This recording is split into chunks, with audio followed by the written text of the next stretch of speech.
Hello friends, welcome back to our YouTube channel next current. आज है 16 जनवरी 2022 और 16 जनवरी 2022 के जो भी करंट अफेयर्स के इम्पोर्टेंट क्वेश्चंस होंगे उन्हें मैं यहाँ डिस्कस करूँगा और सभी क्वेश्चन से रिलेटेड आपको फैक्ट भी बताता हुआ चलूँगा।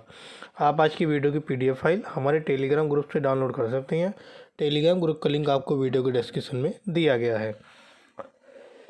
अगर आपने अभी तक हमारे चैनल सब्सक्राइब नहीं किया है तो चैनल को सब्सक्राइब करना ना भूलें, साथ में नोटिफिकेशन बेल को भी प्रेस करें ताकि आपको सभी वीडियो के नोटिफिकेशन मिलते रहें। चलिए शुरू करते हैं आज का अपना पहला क्वेश्चन। पहला क्वेश्चन है, हाल ही में किस कंपनी ने स्टार स्कीमा का अधिग्रहण किया? स्टार स्कीमा का अधिग्रहण किया HCL टेक्नोलॉजी लिमिटेड ने। Option A, HCL technology limited ने $42.5 मिलियन में हंगरी स्थित डेटा इंजीनियरिंग सर्विस की अग्रणी प्रदाता कंपनी स्टार स्कीमा का अधिग्रहण करने के लिए एक समझौते पर हस्ताक्षर किए। अधिग्रहण के मार्च 2022 तक पूरे होने की उम्मीद है। स्टार स्कीमा अमेरिका और यूरोप में वैश्विक 2000 कंपनियों का डेटा इंजीनियरिंग में परामर्श, प्रौद्योगिकी और प्रबंधित सेवाएं प्रदान करती है। अब HCL टेक्नोलॉजी लिमिटेड इसका अधिग्रहण करेगी तो इसके जो CEO हैं वो हैं C विजय कुमार, जो कि अक्टूबर 2016 से हैं। इसकी स्थापना हुई थी 11 अगस्त 1976 को और इसका हेडक्वार्टर आपके नोएडा में है। अगला क्वेश्चन, भारतीय सेना दिवस कब मनाया जाता है? भारतीय सेना दिवस 15 जनवरी को मनाया जाता है। ऑप्शन बी, 15 जनवरी को भारत 74वां सेना दिवस मना रहा है। यह लेफ्टिनेंट जनरल KM करियप्पा के भारतीय सेना के पहले कमांडर इन चीफ के रूप में कार्यभार संभालने के उपलक्ष्य में मनाया जाता है। उन्होंने 1949 में ब्रिटेन के जनरल फ्रांसिस बूचर को विस्थापित कर पद संभाला था, जो भारत के अंतिम ब्रिटिश कमांडर इन चीफ थे। स्वतंत्रता से पहले 1895 में भारतीय सेना ब्रिटिश शासन के अधीन थी। अगला क्वेश्चन, हाल ही में भारतीय खेल प्राधिकरण द्वारा भारोत्तोलन के लिए पहले हाई परफॉर्मेंस डायरेक्टर के रूप में किसे नियुक्त किया गया? तो इसमें नियुक्त किया गया है अविनाश पांडु को। ऑप्शन सी, खेल मंत्रालय ने 2024 पेरिस ओलंपिक तक भारोत्तोलन के लिए पहले हाई परफॉर्मेंस डायरेक्टर के रूप में मॉरिशस के अविनाश पांडु की नियुक्ति को मंजूरी दे दी। उनकी नियुक्ति की सिफारिश भारतीय खेल प्राधिकरण की विदेशी कोच चयन समिति ने की।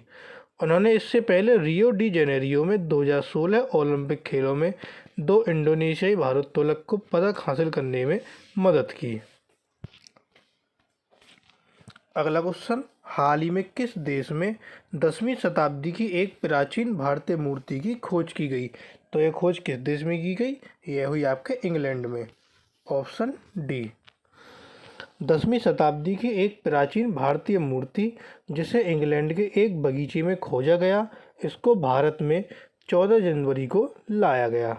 मूर्ति को अवैध तरीके से उत्तर प्रदेश के बांदा गांव में 1980 के दशक में लोखरी के एक मंदिर से हटा दिया गया था। बकरी के सिर वाली योगिनी मूर्ति बलुआ पत्थर में उकेरी गई पत्थर के देवताओं के एक समूह से संबंधित थी। अब इसे भारतीय पुरातत्व सर्वेक्षण को भेजा जाएगा। अगला क्वेश्चन, हाल ही में किसने घोषणा की कि कार निर्माताओं को 8 यात्री वाली मोटर वाहनों में 6 एयरबैग प्रदान करने होंगे? यह घोषणा करी है नितिन गडकरी ने।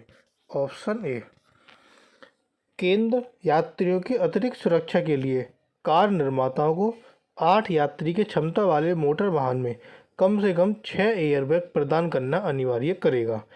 केंद्रीय मंत्री नितिन गडकरी ने 14 जनवरी को इसकी घोषणा की। इसमें 2 साइड टॉर्सो एयरबैग और 2 साइड कर्टेन ट्यूब एयरबैग शामिल होंगे, जो किनारे के सभी यात्रियों को कवर करेंगे। अगला क्वेश्चन, हाल ही में किसकी सहायता से नई आर्मी कॉम्बैट पैटर्न यूनिफॉर्म विकसित की गई? तो यह विकसित हुई है आपकी national institute of fashion technology की सहायता से। ऑप्शन बी, भारतीय सेना ने सेना दिवस पर अपने कर्मियों के लिए एक हल्की और जलवायु के अधिक अनुकूल लड़ाकू वर्दी पेश की। नई आर्मी कॉम्बैट पैटर्न यूनिफॉर्म को national institute of fashion technology की मदद से विकसित किया गया।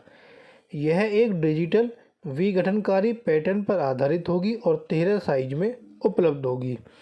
यह 70-30 रेशो के अनुपात में कपास और पॉलिस्टर के साथ संयोजन से बनी है। अगला क्वेश्चन, तिरुवल्लुवर दिवस कब मनाया जाता है? तिरुवल्लुवर दिवस 15 जनवरी को मनाया जाता है। Option C. तमिलनाडु में यह दिवस मनाया जाता है। तमिल में कवियों और दार्शनिक में तिरुवल्लुवर को एक सांस्कृतिक प्रतीक माना जाता है। उनकी प्राथमिक कृति थिरुक्कुलर है, जिसमें 1330 दोहे हैं। इन कुरलों को प्रत्येक 10 दोहे के 133 खंडों में विभाजित किया गया है और फिर पाठ को 3 भाग धर्म, अर्थ और काम में विभाजित किया गया है। अगला क्वेश्चन, हाल ही में गणतंत्र दिवस समारोह किस तारीख से शुरू हुआ? गणतंत्र दिवस समारोह 23 जनवरी से शुरू हुआ। Option D. गणतंत्र दिवस समारोह अब हर साल 24 जनवरी की बजाय 23 जनवरी से शुरू होगा। यह कदम स्वतंत्रता सेनानी सुभाष चंद्र बोस की जयंती को शामिल करने के लिए उठाया गया। सुभाष चंद्र बोस की जयंती पूरे देश में पराक्रम दिवस के रूप में मनाई जाती है। अपने ऐतिहासिक और सांस्कृतिक महत्व को मनाने के लिए कई तिथियों को चिन्हित किया गया है। अगला क्वेश्चन, हाल ही में उद्यमियों का समूह किस संगठन का गठन करने के लिए एक साथ आए हैं? तो ये आए हैं आपके Canadian Hindu chamber of commerce का गठन करने के लिए। Option A. इसका उद्देश्य कनाडा के हिंदुओं और उनके आर्थिक हितों का एकीकरण करना है। नए चैम्बर के निदेशक कनाडा के विभिन्न हिस्सों से संबंधित हैं और भारत के कई राज्यों के साथ साथ बांग्लादेश, श्रीलंका से भी संबंधित हैं। यह उन समुदाय के सदस्यों के व्यवसायों का भी प्रतिनिधित्व करेगा जो कैरिबियन, नेपाल, पाकिस्तान, दक्षिण पूर्व एशिया और अन्य जगहों से आए हैं। अगला क्वेश्चन, हाल ही में कौन 926.17 मिलियन लेन देन के साथ यूपीआई राशि का सबसे बड़ा प्राप्तकर्ता बनकर उभरा है? तो यह कौन उभरा है? ये उभरा है आपका Paytm payment bank. Option B.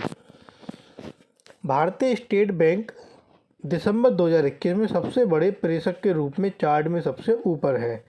अब पेटीएम पेमेंट बैंक यूपीआई राशि का सबसे बड़ा प्राप्तकर्ता बनकर उभरा है। यह data national payment corporation of India द्वारा जारी किया गया। यूपीआई लेन देन के प्रेषण में स्टैंडर्ड चार्टर्ड बैंक का 96.74% का उच्चतम अनुमोदन दर था। अगला क्वेश्चन, हाल ही में इंडियन सुपर लीग की उड़ीसा एफसी ने किसे अंतरिम मुख्य कोच नियुक्त किया? तो किसे नियुक्त किया? किनो गार्सिया को। Option C. Indian super league की उड़ीसा एफसी ने कीको रामिरेज की जगह किनो गार्सिया को अंतरिम मुख्य कोच नियुक्त किया। उड़ीसा अपने पिछले 7 मैचों में सिर्फ 2 जीत हासिल कर सका और 11 टीम की सूची में 9वें स्थान पर खिसक गया। गार्सिया, जिन्होंने क्लब के सहायक कोच के रूप में काम किया, उड़ीसा के अगले खेल जो 18 जनवरी 2022 को नॉर्थ ईस्ट यूनाइटेड एफसी के खिलाफ है से मुख्य कोच की भूमिका निभाएंगे। अब उड़ीसा में नियुक्त हुए तो ये है आपका उड़ीसा की राजधानी भुवनेश्वर। वहाँ के जो मुख्यमंत्री नवीन पटनायक, राज्यपाल है प्रोफेसर गणेशी लाल माथुर। कुल जिलों की संख्या 30, लोकसभा सीटें 21 और राज्यसभा सीटें 10। अगला क्वेश्चन, हाल ही में किसने rear admiral B Shiv Kumar से नौसेना डॉकयार्ड मुंबई के एडमिरल अधीक्षक का कार्यभार संभाला? तो कार्यभार संभाला है केपी अरविंदन ने। Option D. Real admiral KP Aravindan ने 14 जनवरी को नौसेना डॉकयार्ड मुंबई के एडमिरल अधीक्षक के रूप में rear admiral B Shiv Kumar से कार्यभार संभाला। विशिष्ट सेवा पदक से सम्मानित एडमिरल वर्तमान कार्यभार संभालने से पहले पश्चिमी नौसेना कमान के मुख्यालय में मुख्य कर्मचारी अधिकारी के रूप में कार्यरत थे। अब मुंबई में इन्होंने कार्यभार संभाला। मुंबई आपकी महाराष्ट्र की राजधानी, तो ये है आपका महाराष्ट्र जिसकी राजधानी मुंबई। मुख्यमंत्री उद्धव ठाकरे, राज्यपाल भगत सिंह कोश्यारी। कुल जिलों की संख्या 36, लोकसभा सीटें 48, राज्यसभा सीटें 19। ये थे आपके आज के करंट अफेयर्स के इम्पोर्टेंट क्वेश्चन। अब आता है क्वेश्चन ऑफ द टुडे। आज का प्रश्न, हाल ही में किस देश के घटते हुए विदेशी भंडार और खाद्य आयात के लिए 900 मिलियन अमेरिकी डॉलर के ऋण की घोषणा की? तो एक किस देश के घटते हुए के लिए की, यहाँ पर 4 ऑप्शन आपको दिए गए हैं। एक आंसर आपको कमेंट बॉक्स में देना है। और जो कल क्वेश्चन पूछा था कि हाल ही में किसने मुक्त व्यापार समझौते के लिए ब्रिटेन की एनी मैरी ट्रेवेलियन के साथ मुलाकात की? तो ये मुलाकात पीयूष गोयल ने की, ऑप्शन सी। ये थे आपके आज के करंट अफेयर्स के इम्पोर्टेंट क्वेश्चन। आपको वीडियो पसंद आए तो वीडियो को लाइक, कमेंट और शेयर करना ना भूलें। साथ ही साथ चैनल को सब्सक्राइब कर नोटिफिकेशन बेल को जरूर प्रेस करें ताकि आपको सभी वीडियो के नोटिफिकेशन मिलते रहें। Thank you.